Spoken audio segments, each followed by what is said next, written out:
नाशिक म्हटलं तरी थोडं गावाच्या साईडला राहतो आम्ही, त्यामुळे रोज सकाळी हम्मा दिसते आम्हाला आणि त्याचा आनंद आमच्या चेहऱ्यावर तर बघताच आहे तुम्ही.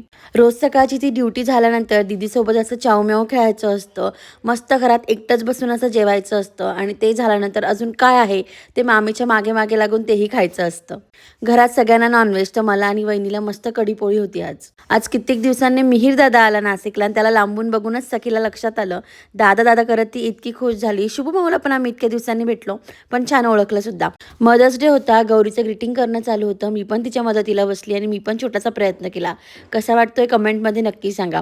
आज बोलणे खायचा दिवस आमच्या दीदीचा होता आणि सखी लांबून अशी बघत होती, की भाई मी तर आज काही केलं नाही, आजी तू फक्त दीदीचा बेत बघ.